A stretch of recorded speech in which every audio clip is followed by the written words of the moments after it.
Let us delve into backtracking, a powerful algorithmic technique tailored for solving constraint satisfaction problems.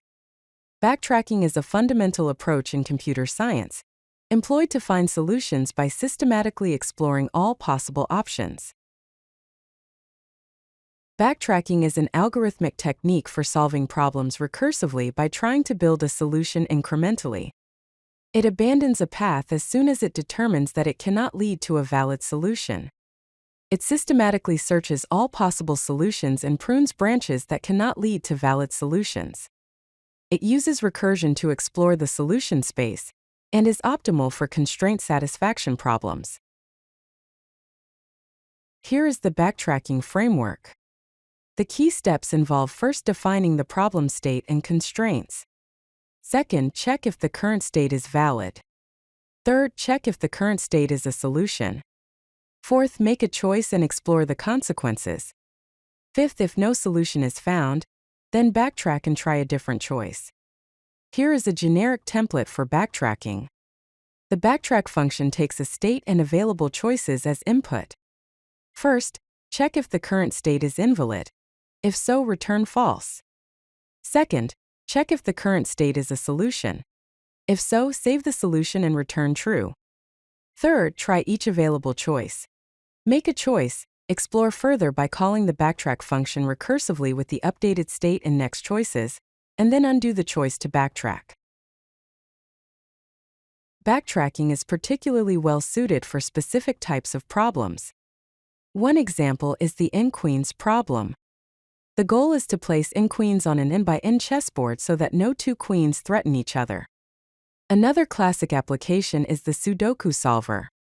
The objective here is to fill a 9x9 grid with digits so that each column, row, and 3x3 section contains all digits from 1 to 9. Backtracking is also useful for combinatorial problems where you need to generate all permutations, combinations, or subsets of a given set with specific constraints. Finally, backtracking is effective for path-finding problems, such as finding paths through mazes, graphs, or game states that satisfy certain constraints. Let us begin with an introduction to the nqueens problem.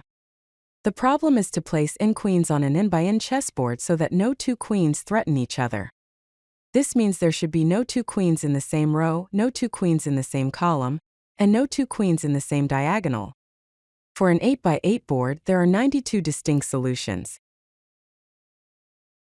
Let us see the backtracking approach for solving the nqueens problem. Here is a solution strategy. First, place queens one by one in different columns, starting from the leftmost column. Second, when placing a queen, check if it conflicts with already placed queens. Third, if there is no conflict, mark this position as part of the solution. Fourth, if placing the queen leads to a conflict, backtrack and try another position. Fifth, if all queens are placed successfully, a solution is found. Early pruning involves abandoning a path as soon as a conflict is detected, which avoids exploring unnecessary branches. For optimization, place one queen per row automatically, reducing the search space. State tracking uses arrays to track occupied columns and diagonals, enabling efficient conflict checking. Here is an implementation of the nqueens solver in Python. The function solve_n_queens takes in as input, which represents the size of the chessboard. First, the code initializes the chessboard with empty cells represented by dots. It also initializes an empty list called solutions to store the valid board configurations. The function is _safe checks if it is safe to place a queen at a given row and column by checking for conflicts in the same column and diagonals. The backtrack function recursively tries placing queens in each row. If all queens are placed successfully, it saves the solution. It then explores placing a queen in each column of the current row. If a safe position is found, the queen is placed, and the backtrack function is called for the next row. After exploring the placement, the queen is removed to backtrack and explore other possibilities.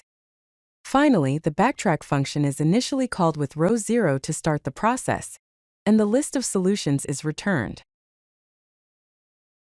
Let us take a closer look with an execution trace. First, place the first queen at position 0, 0. Try to place the next queen at 1, 0, but there is a conflict with row 0.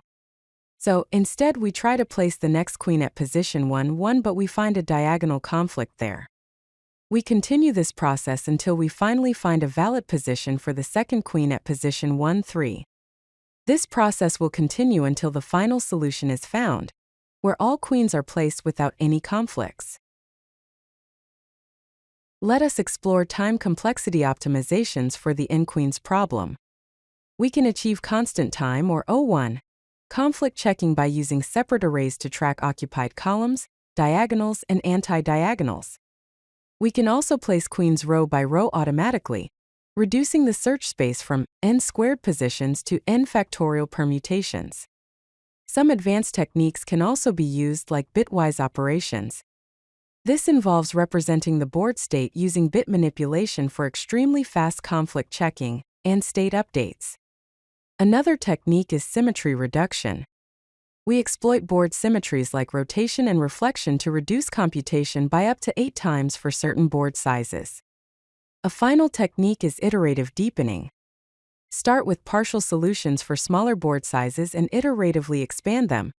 This is especially useful for very large n values. Let us explore some backtracking applications beyond the nqueens problem. First, we have the Sudoku solver. We can fill a 9 by 9 grid with digits so that each column, each row, and each of the 9 3 by 3 subgrids contain all digits from 1 to 9. Second, there is graph coloring, where we assign colors to vertices of a graph such that no two adjacent vertices share the same color, using the minimum number of colors. Third, the Hamiltonian path, where you find a path in a graph that visits each vertex exactly once, or determine that no such path exists. There is also the subset sum problem, where you find a subset of a given set, whose sum equals a specified target value, or determine that no such subset exists. You can use backtracking for word search, in which, given a 2D board of characters and a word, find if the word exists in the grid, where the word can be constructed from adjacent cells. Finally, backtracking is also used for solving cryptarithmetic puzzles, where letters represent digits in an arithmetic equation, and each letter must represent a unique digit. An example is send plus more equals money. If you like this video, hit that like button and don't forget to subscribe. Visit codelucky.com for more such useful content.